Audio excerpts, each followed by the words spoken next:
শাকিব খান তাহলে এখন থেকে বছরে 4টা করে সিনেমা নিয়ে আসবেন। অন্যদিকে মেহেদী হাসানের আপকামিং সিনেমায় শাকিব খানের বিপরীতে নায়িকা চরিত্রে কাকে দেখা যাবে? তাছাড়া শাকিব খান অভিনীত শের শিরোনামের সিনেমাটি কি তাহলে আসতে চলেছে? অন্যদিকে আফরান নিশোর আপকামিং সিনেমা, আল্লু অর্জুনের রাকা, প্রবাসের ফৌজি এবং স্পাইডারম্যান ব্র্যান্ড নিউ ডে সম্পর্কে থাকছে আজকের ভিডিওতে এক্সক্লুসিভ কিছু আপডেট। তাহলে তো বুঝতেই পারছেন ভিডিওটা অনেক বেশি ইন্টারেস্টিং হবে, তাই শেষ পর্যন্ত অবশ্যই দেখবেন। ভিডিও শুরু করার আগে এই ভিডিওতে লাইক আর চ্যানেলটা সাবস্ক্রাইব করে রাখুন। তাহলে চলুন এবার ভিডিও শুরু করি।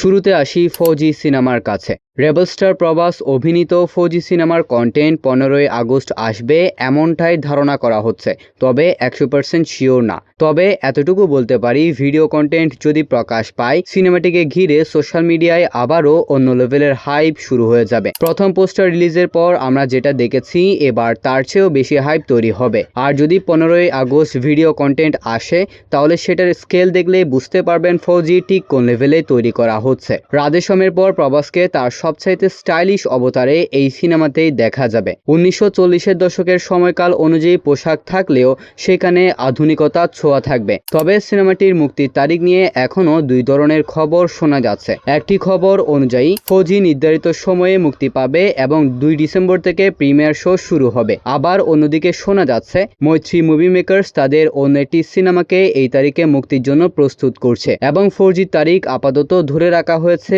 সেই কারণে। যদি শেষ পর্যন্ত ফৌজি ডিসেম্বরে মুক্তি না পায়, তাহলে সেপ্টেম্বরে মুক্তির কথা থাকা দুইটি তেলুগু সিনেমা ডিসেম্বরের দিকে শিফট হতে পারে। দেখা যাক শেষ পর্যন্ত কি হয়। এখন আসি স্পাইডারম্যান ব্র্যান্ড নিউ ডে এর কাছে। টম হল্যান্ড অভিনীত স্পাইডারম্যান ব্র্যান্ড নিউ ডে 6 দিনে সারা বিশ্ব থেকে আয় করে নিয়েছে 1.5 বিলিয়ন মার্কিন ডলার, যা বাংলা টাকায় কনভার্ট করলে দাঁড়ায় 12,400 কোটি টাকা। আর বাংলাদেশ থেকে এই সিনেমাটা 6 দিন আয় করেছে 4 কোটি টাকা।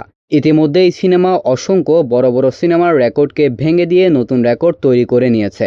আর দ্বিতীয় সপ্তাহে সিনেমাটা 2 বিলিয়নের গড়ে এন্ট্রি নেবে, এটা তো শিওর।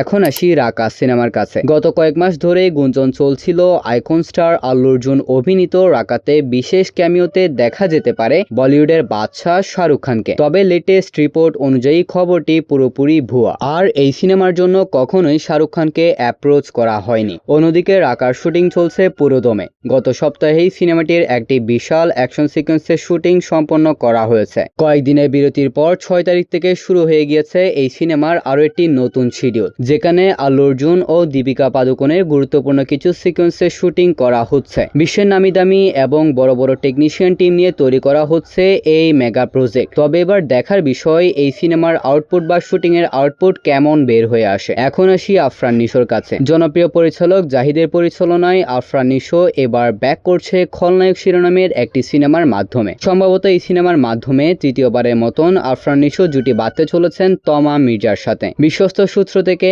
এমনটা জানতে পাওয়া যায়, এই সিনেমা 2026 সালে দুর্গাপূজাতে রিলিজ করা হবে।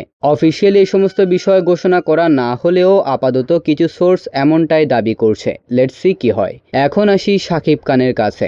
বেশ অনেক আগে থেকেই এমনটা নিউজ পাওয়া যাচ্ছে, অনন্য মামুনের পরিচালনায় শের শিরোনামের একটি সিনেমাতে কাজ করবেন শাকিব খান। এবার সম্প্রতি এক সাক্ষাৎকারে অনন্য মামুন বলেন, আমি যদি শের বানাই তাহলে শাকিব খানকে নিয়েই বানাবো, না হলে এই গল্প কখনো বানাবো না। এই সময় শাকিব খানের সঙ্গে নিজের সম্পর্ক নিয়ে কথা বলেন অনন্য মামুন।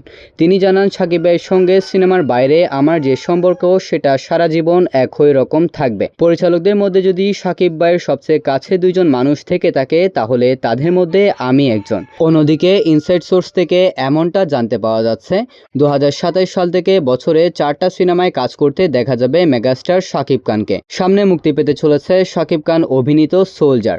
আর আগামী দিনের পরিকল্পনা নিয়ে তিনি জানিয়েছেন, 2027 সাল থেকে বছরে অন্তত 4টি সিনেমায় কাজ করতে দেখা যাবে তাকে। শাকিব খানের লক্ষ্য শুধু ঈদ কেন্দ্রিক সিনেমা নয়, বরং সারা বছর দর্শকদেরকে নতুন সিনেমা উপহার দেওয়া। তিনি মনে করেন, নিয়মিত সিনেমা মুক্তি হলে সিনেমা হলগুলো সচল থাকবে এবং দর্শকদের জন্য নতুন সিনেমার অভাব তৈরি হবে না। তিনি আরও জানান, ঈদের বাইরে অন্তত 2টি সিনেমা মুক্তির পরিকল্পনা রয়েছে তার। তবুও দেখা যাক শেষ পর্যন্ত এমনটা হয় কিনা। এবার আসি মেহেদী হাসান হৃদয়ের কাছে। যেমনটা আপনারা সবাই জানেন, 2027 সালে ঈদ উল ফিতরে মেহেদী হাসানের পরিচালনায় ব্যাক করছেন শাকিব খান। এই সিনেমায় নায়িকা চরিত্রে কাকে দেখা যাবে এটা নিয়ে চলছে বর্তমানে অসংখ্য জল্পনা কল্পনা। কিছু সূত্র দাবি করছে এই সিনেমায় আবারও শাকিব খানের বিপরীতে দেখা যাবে ইদিকা পালকে। সবকিছু চূড়ান্ত হলে এটি হবে শাকিব ইদিকা জুটির তৃতীয় সিনেমা। তাদের আগে 2টা সিনেমা ছিল ইন্ডাস্ট্রি হিট। রিয়েল এনার্জি প্রোডাকশনের ব্যানারে নির্মাতা মেহেদী হাসান হৃদয়ের পরিচালনায় নির্মিত হতে যাওয়া এই অ্যাকশন, রোমান্স ও রিভেঞ্জ ধর্মী সিনেমার নাম হতে পারে নিঃস্ব,